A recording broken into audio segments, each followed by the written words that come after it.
बिस्मिल्लाहिर्रहमानिर्रहीम। उम्मीद करता हूँ आप सब खैर व आफ़ियत से होंगे।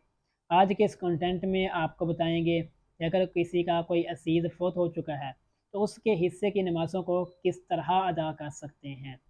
अगर नहीं कर सकते तो इसका फ़िदिया किस तरह दे सकते हैं, और उन दोनों की नमाज़ों को किस तरह मालूम कर सकते हैं कि किसकी कितनी नमाज़ें कज़ा हुई हैं। और इसमें आपको ये भी बताएँगे कि क्या कोई ज़िंदा शख्स उनके हिस्से की नमाज़ों को अदा कर सकता है या नहीं कर सकता।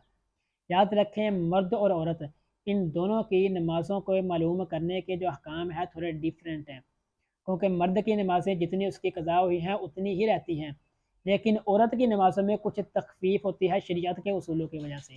तो वो आपको बताएँगे कि कौन से उसूल हैं, किस तरह उन नमाज़ों को निकालना है, फिर उनकी कितनी नमाज़ें बचती हैं और किस तरह उनको अदा करना है। पहली चीज़ तो ये है कि कोई ज़िंदा शख्स किसी मरने वाले की नमाज़ों की क़ज़ा नहीं कर सकता, उनका फ़िदिया ही दिया जाएगा। अब कोई शख्स है, हमें मालूम नहीं कि उसकी कितनी नमाज़ें क़ज़ा हुई हैं, तो किस तरह हम उसका फ़िदिया अदा करेंगे? तो उस शख्स की मुकम्मल उम्र मालूम की जाएगी। अगर मर्द है तो उसकी उम्र मालूम करने के बाद नाबालगी के 12 साल निकाले जाएँगे। क्योंकि बलूगत के बाद ही लड़के पर नमाज, रोज़ा, ज़कात वगैरह के अहकाम लागू होते हैं। 12 साल ये निकल जाएँगे, उसके बाद उसकी उम्र में देखा जाएगा कि उसने कितनी नमाज़ें अदा की हैं। इसको मालूम करने के लिए घर वालों से पूछा जाएगा, उसके दोस्त अहबाब से पूछा जाएगा। जितनी नमाज़ें बताएँ, उन नमाज़ों को उसकी मुकम्मल उम्र में से निकाल लें। हाँ, याद रखें, किसी भी शख्स की दिन में 6 नमाज़ें होती हैं। 5 नमाज़ें तो हमें मालूम है कि फ़र्ज़ हैं, जैसे फ़जर, ज़ोहर, असर, मगरिब और इशा, ये तो 5 नमाज़ें बनती हैं। छठी नमाज़ वितर है, वितर शख्स पर वाजिब है, वो भी इस नमाज़ों में शामिल किए जाएँगे। टोटल बनती हैं 6 नमाज़ें, और एक नमाज का फ़ितराना पौने 3 किलो गंदम है। आप ज़रूरी नहीं कि आप गंदम ही दें, उसकी जगह पर आप कीमत भी अदा कर सकते हैं। जो मुरव्वजा दौर है कि हमारे दौर में गंदम की कीमत क्या चल रही है। आजकल के अदाद-ओ-शुमार के मुताबिक 1 मन गंदम जो है तकरीबन 3900 4000 रुपए की है। हाँ, हर इलाके का रेट अलग है। आप अपने इलाके को देखकर उसका रेट निकाल कर फिर आप उसका फ़ितराना अदा कर सकते हैं। ये तो मर्द का तरीका था। अब अगर औरत फ़ौत हुई है, औरत की मुकम्मल उम्र मालूम करने के बाद उसमें से 9 बरस नाबालगी के निकाले जाएँगे, क्योंकि जो लड़की है वो 9 बरस के बाद ही बालिग होती है। 9 बरस ये निकल जाएँगे, उसके बाद अयामे हैज़ यानी मेंसेस, पीरियड और डेट, ये मुख्तलिफ़ इलाकों के एतबार से मुख्तलिफ़ अल्फ़ाज़ इस्तेमाल किए जाते हैं हैज़ के लिए। तो इन दिनों को मालूम किया जाएगा, फिर इन दिनों को भी उन मुकम्मल दिनों से निकाला जाएगा।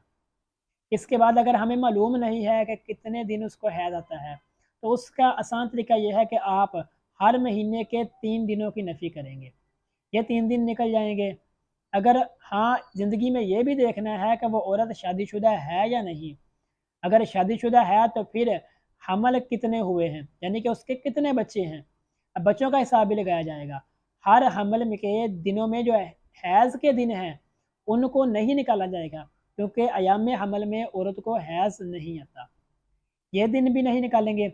इसके बाद अयाम हैज़ के दिनों को नफास के दिनों मालूम हैं, तो फिर उनको निकाला जाएगा, नफास के दिनों को भी नहीं निकाला जाएगा। नफास से मुराद है बच्चा जनने के बाद जो औरत को खून आता है, वो नफास कहलाता है।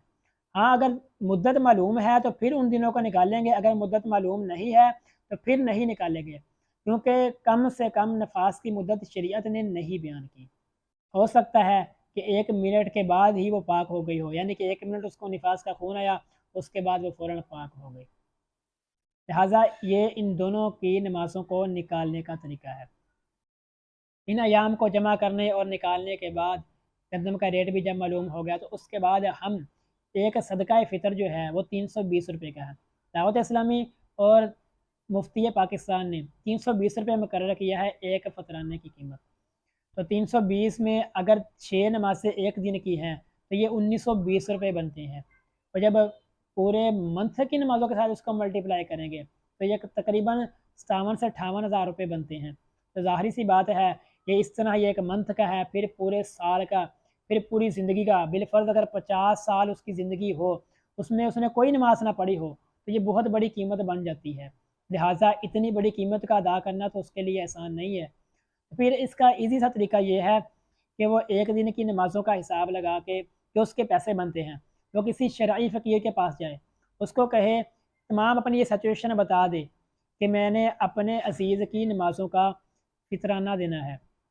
उसके लिए मैं आपको कीमत दूँगा, आप उसके मालिक बन जाएँगे। फिर आप वो कीमत जो है मुझे हिबा यानी कि तोहफ़े के तौर पर दीजिएगा। फिर मैं आपको दूँगा, फिर आप मुझे तोहफ़े के तौर पर दीजिएगा। यानी कि इस तरह करते-करते जब उसकी नमाज़ें मुकम्मल हो जाएँ, तो फिर आप उस रकम को उस गरीब को दे दीजिएगा, फिर वो उसको ले जाकर कहीं भी खर्च कर सकता है। तो ये था फ़ितराना अदा करने का तरीका। सबसे ईज़ी यही है क्योंकि मुकम्मल रकम कोई भी शख्स अदा नहीं कर सकता। लिहाज़ा मज़ीद अच्छी-अच्छी वीडियोज़ के लिए चैनल को सब्सक्राइब करें और नीचे आप अपने कमेंट के ज़रिए अपने सवालात के जवाबात भी हासिल